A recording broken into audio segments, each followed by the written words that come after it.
Hey, salut tout le monde, c'est Mashby Nolan. Et oui, c'est bien moi. Alors, justement, vidéo, je montre ma tête. Et décidément, eh bien, ça sera ça dans toutes les vidéos. Donc, voilà ma tête. Je sais que c'était attendu, certains l'ont dit. Bon, après, c'est pas vraiment incroyable, hein, c'est juste mon visage. Mais disons que je trouvais que c'était plutôt bien que vous puissiez euh, avoir la tête et ne pas simplement avoir la voix. Enfin, que vous puissiez vous mettre vraiment une image de celui qui vous parlait, quoi. Donc maintenant, bah, vous savez à quoi je ressemble. Et donc voilà. Donc maintenant, ce que je vais faire, c'est que pour chaque vidéo, je ferai comme ça. Je montrerai ma tête au début, et puis comme d'hab, bah, je dirai, bon, alors aujourd'hui, on va faire ça, c'est facile ou pas, enfin, voilà quoi. J'expliquerai, après on passera à l'introduction, et après, comme d'hab, au- à la présentation et aux explications. Donc voilà, je préférais vous le dire. Cette vidéo n'est pas du tout une petite vidéo annexe, hein, c'est vraiment le début d'une vidéo là, hein, pour une astuce. Donc, déjà je vais remettre mes lunettes. Et donc c'est parti. Donc aujourd'hui, vidéo astuce sur comment faire une fausse coupe. Alors la fausse coupe, bien sûr ça demande pas mal d'entraînement. Euh, la fausse coupe aussi, ça vous servira toujours. Par exemple, quand vous avez fait un trucage ou vous avez fait une préparation, par exemple dans le premier tour que j'ai fait, je suis un devin, eh bien, si vous voulez faire semblant de mélanger, c'est toujours pas mal du tout à savoir. Donc, tout de suite, je récupère les cartes que j'ai fait tomber. Tout de suite, on va passer à la démonstration et ensuite aux explications. Donc, moi, je vous dis tout de suite. Show you off in the Lambos out on Collins.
Donc, c'est parti pour les explications du tour. Donc déjà, tout d'abord, j'utilise un paquet tout à fait normal, d'accord? Et bien sûr, je peux le mélanger, d'accord? Donc, la fausse coupe, comme je le disais avant, vraiment, c'est toujours bien de la savoir. Elle peut vraiment vous servir souvent.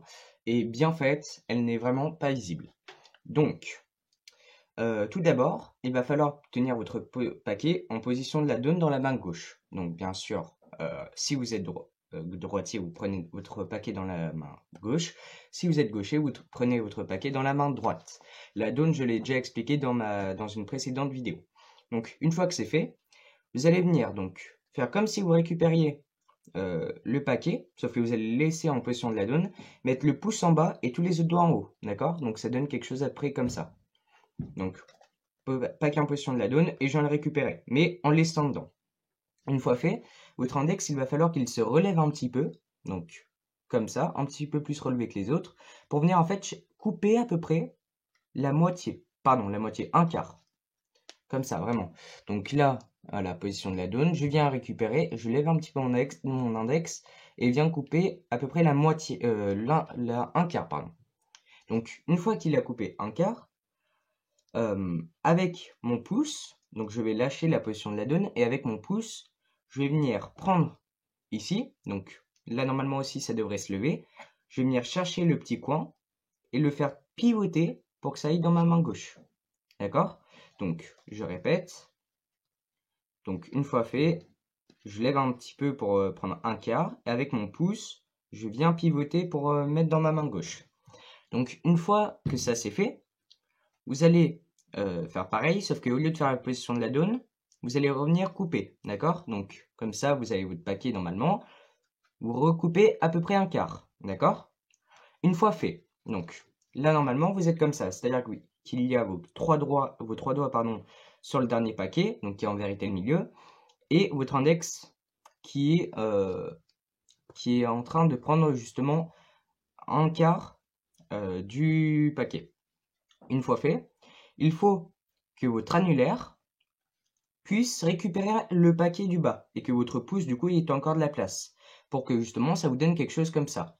Donc si vous y arrivez bien, ça doit donner quelque chose comme ça. Donc je viens récupérer un quart, je fais pivoter dans ma main et là je viens récupérer un quart encore et là avec mon pouce et mon annulaire, je viens prendre les trois paquets, ce qui me donne quelque chose après comme ça.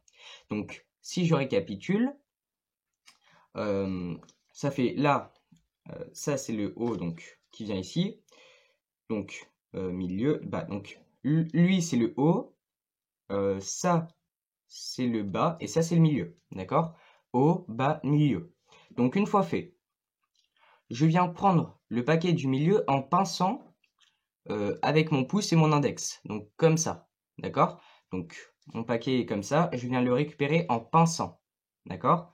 Une fois fait, je vais faire la même chose qu'avant avec mon pouce, je vais prendre le paquet du dessus et le faire pivoter sur le paquet, d'accord? Et après ce paquet-là, j'ai juste à le poser. Donc je refais une dernière fois, je viens prendre un quart, avec mon pouce je viens faire pivoter, je coupe un quart, je laisse de la place pour pouvoir faire à mon annulaire et mon pouce récupérer le paquet, je prends le paquet du milieu en pinçant, je reviens faire pivoter, et là le dernier paquet, et voilà. Et donc, normalement, eh bien, si par exemple vous mettez, alors je vous conseille de vous entraîner en mettant soit les deux cartes pareilles, donc les deux jokers, les deux valets ou ce que vous voulez, et voir si ça marche ou pas. Par exemple, la valet de cœur et la dame de trèfle, si je fais une fausse coupe, eh bien on a bien la dame de trèfle et le valet de cœur. Donc vraiment, je vous conseille de vous entraîner comme ça. Donc, eh bien voilà, pour la fausse coupe. Donc j'espère que vous y arrivez, que vous allez y arriver. N'hésitez pas à me le dire en commentaire. Si vous avez aimé la vidéo, pardon, n'hésitez pas à laisser un pouce en l'air. N'hésitez pas aussi à partager, à en parler autour de vous. Et puis moi, eh bien je vous dis ciao, à la prochaine vidéo.